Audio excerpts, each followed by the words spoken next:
Hi everyone, நான் உங்கள் Prabhakaran from Prabas MS Office. இந்த இன்ட்ரெஸ்டிங்கான எக்ஸல் டியூட்டோரியலில் எக்ஸலில் வாட்டர் மார்க்கை எப்படி ஆட் பண்ணுறதுன்ற அந்த ஸ்மார்ட்டான மெத்தடை நான் உங்கள்கிட்ட ஷேர் பண்ணிக்க போகிறேன். வாட்டர் மார்க்கை இதுக்கு யூஸ் பண்ணணும், எப்படிலாம் யூஸ் பண்ணலாம், எக்ஸலில் அதுக்கான ப்ரொவிஷன்ஸ் என்ன இருக்குது அப்படின்றத கம்ப்ளீட்டாக பார்க்க போகிறோன்றதுனால ஃபுல்லாக பார்க்குறது ரொம்ப நல்லது. கட்டாயமாக ஃபுல்லாக பார்ப்பீங்கன்னு நம்புகிறேன். லைக் பண்ணிட்டே வீடியோ நீங்கள் பார்த்தீங்கன்னா எங்களையும் அப்ரிஷியேட் பண்ணுற மாதிரி இருக்கும். ஸோ லைக் பண்ணிவிட்டு ஸ்டார்ட் பண்ணுவீங்கன்னு நம்புகிறேன். வாங்க வீடியோக்குள்ளே போகலாம். வாட்டர் மார்க்கை எப்படி மேனேஜ் பண்ணுறதுன்னு தெரிஞ்சுக்கலாம். வாட்டர் மார்க்கை ஆட் பண்ணுறதுக்கு முன்னாடி எதுக்கு இந்த வாட்டர் மார்க் பயன்படுகிறதுன்னு தெரிஞ்சுக்கலாம். நான் வேலைக்கு ஜாயின் பண்ண புதுசில் ஒரு டாக்குமெண்ட் ரிசீவ் பண்ணுறேன். அதில் டாக்குமெண்ட்டுக்கு பேக்ரவுண்டில் ரொம்ப லைட்டாக ஒன்று எழுதியிருக்கு, கான்ஃபிடென்ஷியல் அப்படின்னு போட்டிருக்கு. எதுக்காக இந்த மாதிரி டாக்குமெண்ட்டுடைய பேக்ரவுண்டில் எழுதியிருக்கு அப்படின்னு தெரிஞ்சுக்கிறேன். அப்போ சொல்கிறாங்க, இந்த டாக்குமெண்ட்டை நீங்கள் வெளியெல்லாம் கொண்டு போயிடக்கூடாது, அதனால கான்ஃபிடென்ஷியல் நாங்கள் போட்டு கொடுத்துருக்கோம். இதை பார்க்கும்போது நீங்கள் மறந்து கூட வெளியே கொண்டு போகாத அளவுக்கு இது கொஞ்சம் ப்ரிவென்ட் பண்ணும்பா அப்படின்னு சொல்கிறாங்க. அப்போ இந்த டாக்குமெண்ட்டோட இம்பார்ட்டன்ஸை புரிய வைக்கிறதுக்கு கான்ஃபிடென்ஷியல்னு போட்டிருக்காங்க. ஸோ வாட்டர் மார்க் மூலமாக அதை நம்ம போடலான்ற நான் புரிஞ்சுக்கிறேன். அதுக்கப்புறம் ஒரு மீட்டிங்க்கு ப்ரிப்பேர் ஆகிக்கிட்டு இருக்கோம். அந்த மீட்டிங்க்கு போகிறதுக்கு முன்னாடி நம்ம நிறைய டாக்குமெண்ட்டை ரெடி பண்ணுவோம். தேவையான டேட்டாவை ப்ரிப்பேர் பண்ணியிருப்போம். அதை டாக்குமெண்ட்டாக கொண்டு போகலாம், ஆர் டிஜிட்டலாக நீங்கள் வந்துட்டு பிபிடியாக போட்டு கொண்டு போகலாம். அது மாதிரி போடும்போது அதில் ஃபார் இன்டர்னல் மீட்டிங் ஒன்லி அப்படின்ற மாதிரி வாட்டர் மார்க்கில் போட்டு கொண்டு வாங்கன்னு சொல்கிறாங்க. தப்பி தவறி கூட இந்த டாக்குமெண்ட்டை வேறு எந்த லெவலுக்கும் நம்ம யூஸ் பண்ணிடக்கூடாது. It is only for meeting பர்பஸ்ன்றதை சொல்கிறதுக்காக, அதை நம்ம புரிய வைக்கிறதுக்காக, மற்றவங்க இதை வேறு எதுக்கும் யூஸ் பண்ணக்கூடாதுன்றதுக்காக அந்த மாதிரி போட சொல்கிறதுக்கும் நீங்கள் வாட்டர் மார்க்கை யூஸ் பண்ணலாம். இதெல்லாம் பேசிக் அண்டர்ஸ்டாண்டிங், பேசிக் எக்ஸ்ப்ளனேஷன் தான். பட் வாட்டர் மார்க்கை நிறைய பீப்புள் நிறைய விதமாக அவங்களுடைய தேவைக்கு தகுந்த மாதிரி யூஸ் பண்ணாங்க. பட் இதெல்லாம் பேசிக்காக உங்களுடைய புரிய வைக்கிறதுக்காக நான் சொல்லிகிட்டு இருக்கேன். நீங்கள் உங்களுக்கு தேவையான விஷயத்துக்கு அதை யூஸ் பண்ணலாம். சரி, வாட்டர் மார்க்கை முதல்ல இன்சர்ட் பண்ணிவிட்டு அதுக்கப்புறம் ஒரு சில முக்கியமான விஷயத்தையும் நம்ம பேசுவோம். முதல்ல வாட்டர் மார்க்கை எப்படி இன்சர்ட் பண்ணுற ஸ்டெப்ஸ் எக்ஸலில் இருக்குன்றதை புரிஞ்சுக்கலாம். வேர்ட் டாக்குமெண்ட்டில் பார்த்தீங்கன்னு வச்சுக்கோங்களேன், வாட்டர் மார்க்கை ஆட் பண்ணுறதுக்காகவே டெடிகேட்டட் ஆப்ஷன் இருக்குது. இன்சர்ட்டு வாட்டர் மார்க்குன்ற மாதிரி ஆப்ஷன்ஸ் இருக்குது. பட் எக்ஸலில் இன்சர்ட்குள்ளே போனீங்கன்னு வச்சுக்கோங்களேன், அப்படிலாம் பெருசாக எதுவும் இருக்காது. சரியா? அப்போ இதில் எப்படி பண்ணுறதுன்ற கொஸ்டின் உங்களுக்கு வரும். என்ன பண்ணலாம், இன்சர்ட்குள்ளேயே போயிட்டு டெக்ஸ்ட்ன்ற குரூப்பில் ஹெட்டர் அண்ட் ஃபூட்டர்ன்ற ஆப்ஷனை கிளிக் பண்ணுவோம். ஹெட்டர் அண்ட் ஃபூட்டர்ன்ற ஆப்ஷனை கிளிக் பண்ண உடனே இமீடியட்டாக பார்த்தீங்கன்னா நார்மல் வியூவில் இருந்த எக்ஸல் ஹெட்டரையும் ஃபூட்டரையும் ஆட் பண்ணுறதுக்கு தகுந்த மாதிரி ஒரு வியூவில் ஓப்பன் ஆகிருக்கு. ஹெட்டர் அப்படின்ற ஒரு 3 பிளாக் இங்கே டிஃபால்ட்டாக தெரியுது. அதே மாதிரி கீழே பார்த்தோம் அப்படின்னா ஃபூட்டரை ஆட் பண்ணுறதுக்கும் தகுந்த மாதிரி ஒரு 3 பிளாக் இருக்குது. இதில் ஆட் பண்ணுற கண்டென்ட் நீங்கள் எங்கேருந்து எடுத்துக்கலாம் அப்படின்னா, இதில் செலக்ட் பண்ணிவிட்டு ஹெட்டர் அண்ட் ஃபூட்டருக்குள்ளே போனீங்கன்னா இந்த இடத்துல நிறையா எலிமெண்ட்ஸ் இருக்கும். Page number of page, date, time நிறையா இருக்குது. இதில் எந்த செக்மெண்ட்டை வேணும்னாலும் இந்த இடத்துல நீங்கள் யூஸ் பண்ணிக்க முடியும். நம்ம என்ன பண்ண போகிறோம், வாட்டர் மார்க்கை பண்ண போகிறோன்றதுனால நம்ம பிக்சர் மூலமாக இந்த வாட்டர் மார்க்கை கொண்டு வரதுக்கு ட்ரை பண்ணலாம். வேர்ட் டாக்குமெண்ட்டில் பார்த்தீங்க அப்படின்னா இந்த வாட்டர் மார்க்கை இன்சர்ட் பண்ணுறதுக்கு டெடிகேட்டிவாக ஆப்ஷனே இருக்குது. பட் இங்கே டெடிகேட்டிவாக இல்லைன்றதுனால நம்ம என்ன பண்ணலாம், பிக்சர் மூலமாக அதை மேனேஜ் பண்ண முடியும். இந்த இடத்துல கிளிக் பண்ணதுக்கப்புறம் பிக்சர்ன்றதையும் கிளிக் பண்ணுங்கள். கிளிக் பண்ணும்போது பிக்சரை இன்சர்ட் பண்ணிக்கிறதுக்கு தகுந்த மாதிரி ஒரு சில ஆப்ஷன்ஸ் வரும். One drive, pink, from file அப்படின்ற ஆப்ஷனை கிளிக் பண்ணி நம்மளோட கம்ப்யூட்டரில் இருக்கிற பிக்சரை இன்சர்ட் பண்ணுறதுக்கான வேலைகளை ஆரம்பிக்கலாம். இந்த இடத்துல நிறைய இமேஜை நான் கலெக்ட் பண்ணி போட்டு வச்சுருக்கேன். இதில் ஏதாவது ஒரு கண்டென்ட்டை நீங்கள் ஆட் பண்ணிக்க முடியும். நம்ம கான்ஃபிடென்ஷியல்ன்றதை ஆட் பண்ணி பார்க்கலாம்.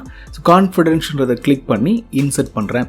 இன்சர்ட் பண்ண உடனே பார்த்தீங்கன்னா அண்ட் பிக்சர்ன்ற மாதிரி ஒரு டெக்ஸ்ட் மட்டும் தெரியும். இது என்ன சொல்லுதுன்னா, பிக்சரை இன்சர்ட் பண்ணியிருக்கீங்கப்பா அப்படின்னு சொல்லுது. வெளியில் கிளிக் பண்ணி பார்க்கும்போது அது பிக்சராக உங்களுக்கு கண்ணில் தெரிய ஆரம்பிக்கும். ரொம்ப பெருசாக இருக்கு இல்லையா, இதை கொஞ்சம் ஃபார்மேட் பண்ணலாமா? முதல்ல ரொம்ப டார்க்காக இருக்குது, பெருசாக இருக்குது, அலைன்மெண்ட்டும் சரியில்லாமல் இருக்குது. முதல்ல கலரை மாற்றுவோம், அதுக்கப்புறம் அலைன்மெண்ட்டையும் சைஸையும் நம்ம மாற்றுவோம். இது உள்ள கிளிக் பண்ணிவிட்டு மேலே பார்த்தீங்கன்னா பிக்சரை இன்சர்ட் பண்ணுறதுக்கு பக்கத்துலேயே ஃபார்மேட் பிக்சர்னு ஒரு ஆப்ஷன் இருக்கும். இதை கிளிக் பண்ணுங்கள். கலரை தானே மாற்ற போகிறோன்றதுனால பிக்சர் அப்படின்ற டேபுக்கு போயிடலாம். நிறைய மேனுவலாக நீங்கள் கலரை மாற்றுறதுக்கான ஆப்ஷன் இருக்குது. பிரைட்னஸ், கான்ட்ராஸ்ட், இந்த பிக்சரை க்ராப் பண்ணுறதுக்கும் இங்கே ஆப்ஷன் கொடுத்துருக்காங்க. நமக்கு இதோடைய கலரை மாற்ற போகிறோன்றதுனால இதை கிளிக் பண்ணிவிட்டு வாஷ் அவுட்னு கொடுத்துடலாம். கொடுத்துட்டு ஓகே பண்ணி பார்க்கும்போது அது ரொம்ப டல்லான ஒரு அவுட்புட்டாக மாறிடுச்சு. இப்படி தான் என்னுடைய டாக்குமெண்ட்லேயும் இருந்துச்சு நான் சொன்னேன் இல்லையா. திருப்பி அங்கே கிளிக் பண்ணிவிட்டு சைஸை நம்ம குறைக்கலாம். சைஸ் ரொம்ப பெருசாக இருக்கு இல்லையா, ஃபார்மட் பிக்சரை கிளிக் பண்ணும்போது சைஸ் அப்படின்ற இந்த டேப்ல ஸ்கேலுன்றதுல 100% இருக்குது. அங்கேருந்து நான் மாற்ற போகிறேன், 50% மாற்ற போகிறேன். சின்னதாக ஆயிடுச்சு, பட் ரொம்ப மேலே இருக்குன்றத இப்போ கண்ட்ரோல் பண்ண போகிறோம். இந்த இடத்துல கிளிக் பண்ணி நிறையா என்டர் பண்ணுங்கள். எவ்வளோ தூரம் உங்களுக்கு கீழே வரணுமோ அது சென்டராக வரணுமோ அவ்வளோ தூரம் என்டர் பண்ணிவிட்டு வெளியே கிளிக் பண்ணிங்கன்னா சென்டராக வந்திருக்கும். ஜூம் அவுட் பண்ணி பார்க்குறேன். ஓவராலாக இது எப்படி தெரியுதுன்றதை தெரிஞ்சுக்கிறதுக்காக அதை அப்படி பண்ணி பார்க்குறதும் உங்களுக்கு ஈஸியாக இருக்கும். ஸோ இன்னும் கொஞ்சம் கீழே வந்தால் நல்லா இருக்குன்றதுனால திருப்பி என்டர் பண்ணி வெளியே கிளிக் பண்ணி பார்க்குறேன். ஓரளவுக்கு சென்டராக வந்த மாதிரி தான் தெரியுது. நம்ம பிரிண்ட் பண்ணி பார்க்கலாம். ஓகே, சும்மா பிரிண்ட் பண்ணி பார்க்கும்போது இந்த அண்டர்ஸ்டாண்டிங் வரும், எப்படி இது அவுட்புட்டில் வரும்ன்றதும் புரியும். இது இப்போ நார்மல் வியூவில் இல்லைன்றதுனால சும்மா நார்மல் வியூக்கு நம்ம மாற்றிடலாம். இப்போ இந்த இடத்துல எதுவுமே தெரியல, ஹெட்டர் ஃபுட்டரில் நம்ம ஆட் பண்ண பிக்சர் எதுவுமே தெரியல. ஆனாலும் அவுட்புட்டில் உங்களுக்கு இது விசிபிளாக தெரியும். கண்ட்ரோல் Pன்னு கொடுத்து பிரிண்ட் பண்ணுறேன். பிரிண்ட் பண்ணி பார்த்தீங்கன்னா இந்த இடத்துல கான்ஃபிடென்ஷியல்னு தெரியுது. செகண்ட் பேஜுக்கு போகும்போது எல்லா பேஜ்லையுமே கான்ஃபிடென்ஷியல்ன்றது ரொம்ப விசிபிளாக தெரியுது.